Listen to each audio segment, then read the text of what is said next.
তা আমরা এই পর্যন্ত যা বাংলাদেশের ইতিহাস দেখে আসছি দুর্নীতিবাজরাই ছিল, কথা ঠিক কিনা বলেন? যার কারণে আমরা সোনার বাংলা বলি তো, কিন্তু মানুষগুলো সোনার না। মানুষ যদি সোনার হয় তাহলে সোনার বাংলা হওয়া সম্ভব, কথা ঠিক কিনা বলেন? মানুষ যদি দুর্নীতিবাজ হয়, মনে রাখবেন যে যত বড় শিক্ষিত হবে, কোরআনের শিক্ষা থেকে যে দূরে থাকবে সে তত বড় লম্পট এবং দুর্নীতিবাজ হবে। এটাই স্বাভাবিক। আর রহমান আল্লামাল কোরআন খালাকাল ইনসান, আল্লাহ কি বলেছেন? দয়ালু আল্লাহ আল্লামাল কোরআন, যিনি কোরআন শিখিয়েছেন, এরপরে বলেছেন খালাকাল ইনসান, মানুষ সৃষ্টি করেছেন। আচ্ছা, আমাদের সৃষ্টি আগে না কোরআন আগে? আমরা তো আগে আসছি, এরপরে কোরআন শিখবো। আল্লাহ তরতিবটা কি দিয়েছেন? দয়ালু আল্লাহ যিনি কোরআন শিখিয়েছেন, এরপরে বলেছেন মানুষ সৃষ্টি করেছেন। এই সিস্টেমে কেন বলেছেন? এখানে বুঝিয়েছেন মানুষ, তুমি ততক্ষণ পর্যন্ত মানুষ হতে পারবে না তোমার মধ্যে যদি কোরআনের ছোঁয়া না আসে, কথা ঠিক কিনা বলেন? ভোট এটা একটা আমানত। ভোটটা কি বলেন? আমানত। এর আগেও আপনাকে জানতে হবে এই যে গণতান্ত্রিক সিস্টেম জায়েজ না হারাম? আগে এটা জানেন। হারামটাকে কেউ যদি হারাম মনে করে তার ঈমান যাবে না। গুরুত্বপূর্ণ একটা মাসালা। হারামকে যদি কেউ হারাম মনে করে সুদ খায় একটা মানুষ, সে মনে করে হায় আমি পায়খানা খাই দিচ্ছি, নাপাক খাই দিচ্ছি, তার ঈমান যাবে না। কিন্তু সে যদি চাপা মারে এখানে, আমি কষ্ট করে আমি কি করি টাকা উপার্জন করতেছি, এটা আবার হারাম কেন? হারামটাকে কেউ হালাল মনে করলে তার ঈমান শেষ। সংক্ষেপে বলতেছি, গণতন্ত্র এটা ইসলামে জায়েজ নাই, জরুরতান জায়েজ করা দেওয়া হয়েছে। দারুল উলুম দেওবন্দ থেকেও ফতোয়া, জরুরতান জায়েজ মানে প্রয়োজন হিসাবে জায়েজ করা হয়েছে। কারণ এখন যদি আপনি বলেন খেলাফত কায়েম সম্ভব না, যে সিস্টেমে আছে, আপনি যদি সামনে একটু আগান, যদি সংসদে মনে করেন 20 জন আলেমও থাকে, ইসলাম বিরোধী একটা আইন পাশ করতে তাদেরকে কি করতে হবে? গভীরভাবে চিন্তা ফিকির করে কাজ করতে হবে। এটার নাম হচ্ছে জরুরত। তাহলে আমরা গণতান্ত্রিকটা আগে জানি, এটা কি শরীয়তে গণতান্ত্রিক জিনিসটা নাই, হারাম। জরুরত, এই জরুরত হিসাবে অপছন্দ মনে করব, অপছন্দ মনে করে বস এটা আমি করতেছি বাধ্য হয়ে, এটা আমার জেহানে কি করতে হবে? থাকতে হবে। এরপরে হচ্ছে আপনার ভোট, এটা আমানত। এখন ভোটটা আপনি কাকে দিবেন, এর আগে আমি বলবো আপনি ইস্তেখারা করেন। ইস্তেখারা বুঝেন? আল্লাহর কাছ থেকে কল্যাণ চান। আল্লাহর কাছ থেকে কল্যাণ চান যে আল্লাহ কাকে আমি ভোটটা দিতে পারি, কাকে ভোটটা দিলে ভালো হবে। আপনি তো আলিমুল গায়ব, সবকিছু জানেন। আমরা অনেক সময় বাহ্যিক দেখি, বাহ্যিক দেখতেছি। আমাদের বর্তমান নির্বাচনে তো হুজুররা আছেন, এখন বাহ্যিক দেখতেছি হুজুর আছেন। এখন আল্লাহ তো ভবিষ্যৎটা জানেন, কোনটা ভালো হবে কোনটা মন্দ হবে। এই জন্য মুমিনের কাজ কি? সব কাজ কার উপর 1 নম্বরে ছেড়ে দেওয়া? আল্লাহর উপর ছেড়ে দেওয়া। আল্লাহর উপর যখন ছেড়ে দিবেন, আপনি নিয়ত করছিলেন যে ওইটাতে দিবেন, কিন্তু যখন ভিতরে যে প্রবেশ করছেন দেখবেন আল্লাহ কুদরতিভাবে এটাকে উল্টায় ওইটাতে মারি দিয়েছে। এটার নাম ঈমান, কথা ঠিক কিনা বলেন? 1 নম্বরে আল্লাহর কাছে চান। 2 নম্বরে হচ্ছে আপনার প্রার্থীকে দেখেন, যে প্রার্থী আপনার এলাকায় আছে ওর দিকে একটু তাকান, তার অবস্থাটা দেখেন। এখন তো বলতেছেন ফুলের মতো পবিত্র, তার জীবনের একটু পিছনের ইতিহাসটা দেখেন। জাবাল গারদাদ জিবিল্লত না গারদাদ, একটা কথা আছে, পাহাড় এক জায়গা থেকে অন্য জায়গায় চলে যাওয়াটা সম্ভব, কিন্তু সহজে মানুষের খাসলত, মানুষের স্বভাব পরিবর্তন হয়ে যায়। এই জন্য শেখ সাদি রহমতুল্লাহ আলাইহি বলছেন, শোনো, কেউ যদি নামাজ না পড়ে একে তোমরা বিশ্বাস করবে না। যতই ওয়াদা সে করুক, কেউ যদি নামাজ না পড়ে একে তোমরা বিশ্বাস করবে না। কারণ কি জানেন? ওর মধ্যে তো আল্লাহর ভয় নাই। ঈমানের পরে 1 নম্বর কাজ হচ্ছে নামাজ। যে নামাজ পড়ে না তার মধ্যে কি পরকালের ভয় আছে? সংক্ষেপে লিল আকিলি তাকফিহিল ইশারা, বুঝে নেওয়ার চেষ্টা করবেন। এর মধ্যে প্রার্থীর মধ্যে দেখবেন তার মধ্যে আল্লাহর ভয় কতটুকু আছে। আল্লাহর ভয় সব কিছুর মূল। কারোর মধ্যে যদি আল্লাহর ভয় থাকে, যে এই দুনিয়ার 5 বছরের নেতৃত্ব তো আমার মূল উদ্দেশ্য না। হ্যাঁ, নেতৃত্ব যদি কেউ দেয় তার কিন্তু সুসংবাদ আসছে হাদিসে, এটা জানেন আপনারা? বুখারীর 660 নম্বর হাদিস, আল্লাহ রাব্বুল আলামিন সাবআতুন ইযিল্লুহুমুল্লাহু ফি যিল্লি ইয়াওমা লা যিল্লা ইল্লা যিল্লু, যেদিন আল্লাহর আরশের ছায়া ব্যতীত অন্য কোনো ছায়া থাকবে না, ওই দিন আল্লাহ রাব্বুল আলামিন 7 শ্রেণীর মানুষকে আরশে আজিমের ছায়ার নিচে স্থান দিবেন। ওরা ভিআইপি, ওরা মানে বিনা হিসাবে জান্নাতে যাবে। সুবহানাল্লাহ বলেন। তার মধ্যে 1 নম্বর কি আল ইমামুল আদিল। সুবহানাল্লাহ বলেন। ইনসাফগার মুসলমান বাদশাহ। সুবহানাল্লাহ। তাহলে বাদশাহ হওয়া ভালো জিনিস না খারাপ জিনিস? অনেক ভালো জিনিস। তা আল্লাহর রাসূল রাষ্ট্রনায়ক ছিলেন কি ছিলেন না? দস্তরখানায় খাওয়া সুন্নত, রাষ্ট্রপ্রধান হওয়া সুন্নত। কথা কি ঠিক না বলেন? তে আপনি ইমানের সাথে, ইসলামের সাথে, তাকওয়ার সাথে যদি রাষ্ট্রপ্রধান হন, আপনি তো জান্নাতের 1 নম্বর মেহমান হবেন। সুবহানাল্লাহ। ভালো জিনিস। কিন্তু এখানে বলা হয়েছে আদিল। আদিল মানে ন্যায় পরায়ণ। এই জন্য রাসূল করিম সাল্লাল্লাহু আলাইহি ওয়াসাল্লাম বলেছিলেন, লাউ আন্না ফাতিমাতা বিনতা মুহাম্মাদিন সারাকাত লাকাতাতু ইয়াদাহা।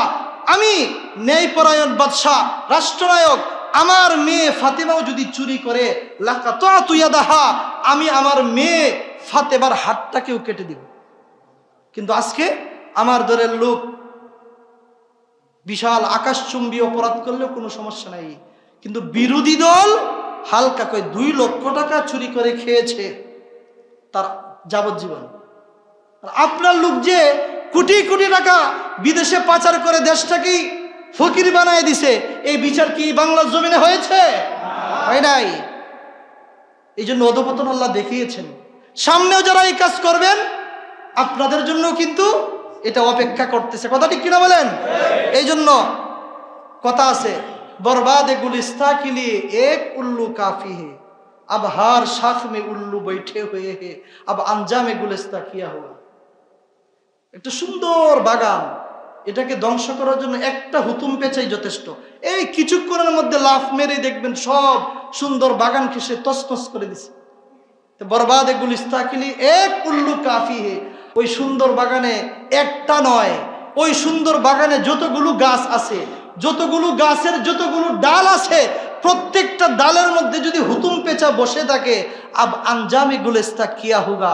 এখন এই বাগানটার অবস্থা কি হবে বলেন তো দেখি। তা আমরা এই পর্যন্ত যা বাংলাদেশের ইতিহাস দেখে আসছি, দুর্নীতিবাজরাই ছিল। কথা ঠিক কিনা বলেন? যার কারণে আমরা সোনার বাংলা বলি তো, কিন্তু মানুষগুলো সোনার না। মানুষ যদি সোনার হয় তাহলে সোনার বাংলা হওয়া সম্ভব। কথা ঠিক কিনা বলেন?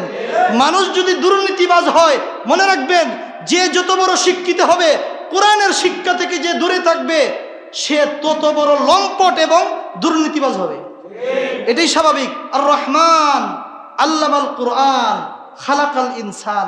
আল্লাহ কি বলেছেন? দয়ালু আল্লাহ আল্লামাল কুরআন, যিনি কোরআন শিখিয়েছেন, এরপরে বলেছেন খালাকাল ইনসান, মানুষ সৃষ্টি করেছেন। আচ্ছা, আমাদের সৃষ্টি আগে না কোরআন আগে? আমরা তো আগে আসছি, এরপরে কোরআন শিখবো। আল্লাহ তরতিবটা কি দিয়েছেন? দয়ালু আল্লাহ যিনি কোরআন শিখিয়েছেন, এরপরে বলেছেন মানুষ সৃষ্টি করেছেন। এই সিস্টেমে কেন বলেছেন? এখানে বুঝিয়েছেন, মানুষ তুমি ততক্ষণ পর্যন্ত মানুষ হতে পারবে না তোমার মধ্যে যদি কোরআনের ছোঁয়া না আসে। কথা ঠিক কিনা বলেন? পৃথিবীতে দেখেন, আজকে দেখতেছেন বড় বড় জালেমদের মুখ উন্মোচন হচ্ছে। ছোট ছোট বাচ্চাদেরকে ওরা ধর্ষণ করে, এদেরকে হত্যা করে, ওদের গুস্তু খেয়েছে। কথা ঠিক কিনা বলেন? ওদের মধ্যে ইমানের শক্তি নাই, কোরআনের সংস্পর্শ থেকে ওরা দূরে, এই জন্য আন্তর্জাতিক ওরা লম্পট। কথা ঠিক কিনা বলেন? দুনিয়াতে যত বড়ই আপনি মোরল হয়ে যান, এত লাভ পাইলেন না, এত লাভ পাইলেন না। 400 বছর রাজত্ব কে করেছিল? ফেরাউন। শেষ পরিণাম কি হয়েছে বলেন? কি হয়েছে? ইঁদুরের মতো চুবিয়ে চুবিয়ে মেরেছেন। নমরুদ ক্ষুধা দাবি করেছিল, শেষ পরিণাম কি হয়েছে? ল্যাংরা মশা। একটা সুস্থ মশাও তার কপালে নাই। ল্যাংরা মশাই না, শুধু এই ল্যাংরা মশা ভিতরে ঢুকেছে, এখন ভিতরে গিয়ে শুধু কি করে? কামড়ায়। এখন ওষুধে কাজ হয় না। হঠাৎ করে কি করলো? তার এক খাদেম, মানে প্লাস্টিক জাতীয় জিনিস একটু আঘাত করলে কি লাগে? ভালো লাগে। এরপরে জুতা অত সাধারণ প্লাস্টিকেরই হয়, এরপরে দেখে জুতা দিলে একটু আরাম বেশি লাগে। বস এখন খাদেম নিয়োগ হয়েছে, বস যখন ওই কামড় দিবে তাকে জুতা দিয়ে বাইরে দেবে। আর কত বাইরে দেবে? শেষ পর্যন্ত আর তার কি হয় নাই, খাদেমের মাসে শেষে একটা জোরে ভালো করে একদম শেষ। তো জুতার পিঠা খাওয়াইতে খাওয়াইতে আল্লাহ দুনিয়া থেকে লাঞ্ছনার সাথে নিয়েছেন। 17 বছর অহংকারের সাথে যারা দেশ চালিয়েছিল, জুলুমের সাথে চালিয়েছিল, আল্লাহ আমাদেরকে দেখিয়েছেন দেশ ছাড়িয়ে পালাইছে, কথা ঠিক না বলেন? এইগুলোর দ্বারাতে যদি ভবিষ্যতে কেউ শিক্ষা না নেয়, তার জন্য এইগুলো অপেক্ষা করতেছে। এই জন্য বলেছি কি দেখবেন, প্রার্থীদের মধ্যে আল্লাহওয়ালা দেখবেন। শুধু মার্কা দেখলেই হবে না। আমি কিন্তু কোনো দল করি না, আবার বললেন না যে হুজুর না জানি কোন দিকে বলতেছে, আমি কোনোটাই করি না, আমি কোনো দলেই করি না। এই জন্য আমি আল্লাহর কাছে এটাই দোয়া করতেছি, আল্লাহ জানেন যে আসলে আমাদের কপাল ভালো হবে, আমরা আর খুনাখুনি হানাহানি মারামারি দেখতে চাই না, কথা ঠিক কিনা বলেন? আল্লাহ আমাদের গুনাহের কারণে আমাদের উপর যেন কোনো জালেম বাদশাকে না চাপিয়ে দেন, এই দোয়া আমাদেরকে করতে হবে। তাহলে দেখবেন কার মধ্যে তাকওয়া আছে, আল্লাহর ভয় আছে এবং জনগণের প্রতি ভালোবাসা আছে। নিজে না খেয়ে মানুষকে খাওয়ানোর সিফতকার আছে। আমাদের বর্তমানের এমপিদেরকে দেখবেন যখন পাশ হয় তখন আর তাদেরকে আশেপাশে পাওয়া যায় না, সবাই কোথায়? রাজধানীতে।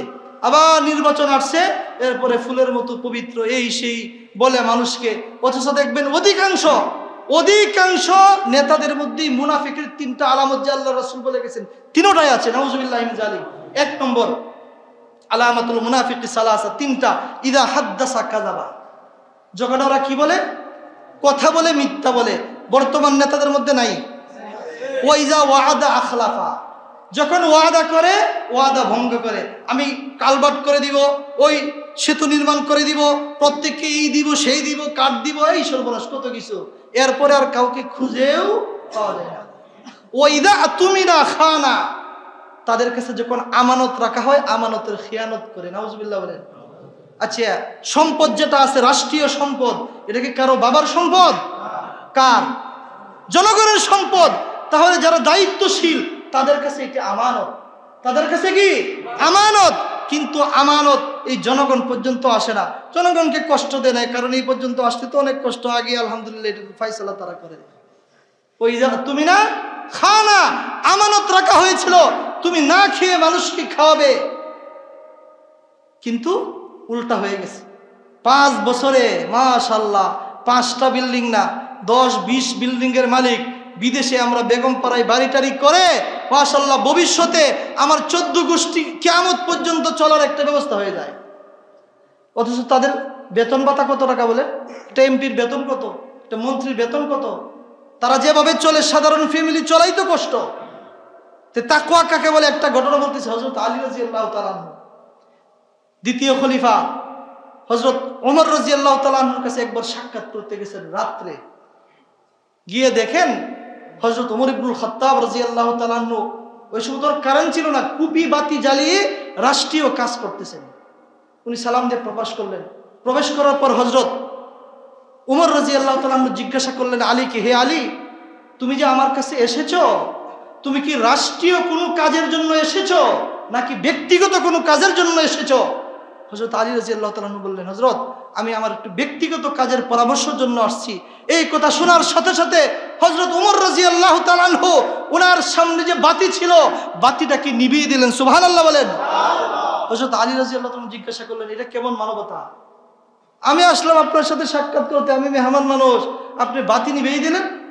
এরপর ওমর ইবনুল খাত্তাব রাদিয়াল্লাহু তাআলা আনহু উনি বলেছিলেন, হে আলী শোনো, তুমি আমার কাছে এসেছো ব্যক্তিগত কাজে, আর আমি রাষ্ট্রীয় কাজ করতেছিলাম।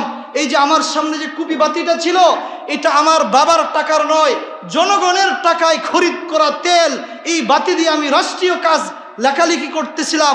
সুতরাং যে রাষ্ট্রীয় জনগণের সম্পদ দিয়ে কিনা তৈল দিয়ে আমি যে বাতি জ্বালিয়ে কাজ করতেছিলাম, এই বাতি জ্বালিয়ে তোমার সাথে কথা বলা আমার জায়েজ হবে না, এই জন্য আমি বাতিটাকে নিভিয়ে দিয়েছি। আল্লাহু আকবার বলেন। উলাইকা আবাই ফাজিনি বিমিসলিহিম ইদা জামাআতনা ইয়া জারিরুল মাজামি। আজকে আমরা খোলাফায়ে রাশিদিনদের থেকে দূরে সরে গেছি। আজকে আব্রাহাম লিঙ্কনের মতো তাদের গণতন্ত্রের জিনিসটাকে সামনে রেখে আজকে দেশ পরিচালনা করতে চাই। সুতরাং সোনার দেশ হবে কিভাবে? কিয়ামত পর্যন্ত এইভাবে চললেও কোনোদিন মানুষ সুশাসন পাবে না। এজন্য আল্লাহর কাছে দোয়া করেন, আল্লাহ আমাদেরকে খেলাফত দান করেন। এটা যত কিছুই কোন হবে না। এই যুবকদের মাধ্যমে যেহেতু আমরা দ্বিতীয় স্বাধীনতা পেয়েছি, এই যৌবন কে দিয়েছেন বলেন? কে কে বাঁচতে পারবেন দুনিয়াতে? হাত উড়ান তো দেখি। কে কে মরবেন না? হাত উড়ান। মরতে হবে নিশ্চিত। সুতরাং শ্রেষ্ঠ মৃত্যু কোনটা বলেন? শাহাদাতের মৃত্যু। শ্রেষ্ঠ মৃত্যু কোনটা?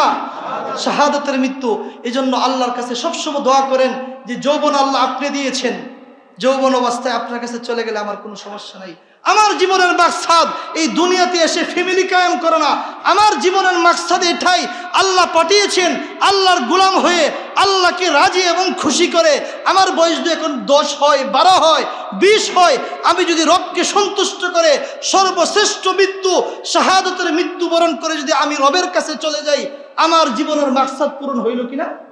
আমার জীবনের যদি আল্লাহ আমাকে 100 বছর দান করেন, আমার জীবনের সফলতা যদি হাসিল না হয়, আমার 100 বছর কেন 1000 বছর থেকে আমার কোনো লাভ নাই। যৌবন কে দিয়েছেন? किसी खाकी पे मत कर खाके अपनी जिंदगानी को, जवानी कर फेदा उस पर के जिसने दी जवानी को।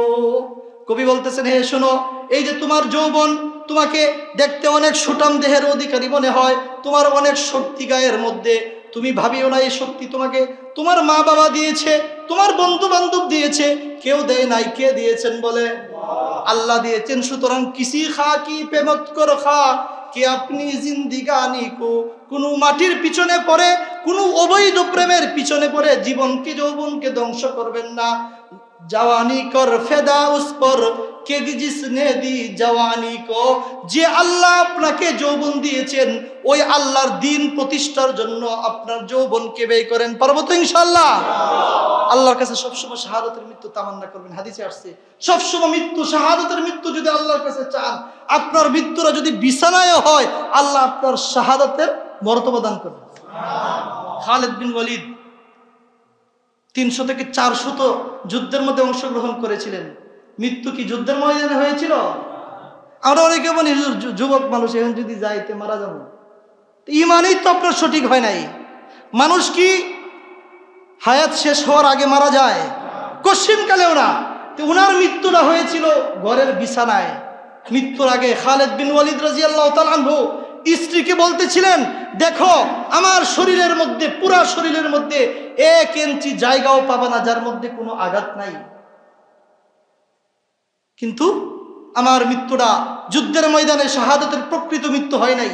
সারা পৃথিবীর মানুষকে মেসেজ দিয়েছেন যে মানুষ যুদ্ধের ময়দানে গেলেই তার মৃত্যু হয় না। কথা ঠিক কিনা বলেন? ইমানকে মজবুত করেন।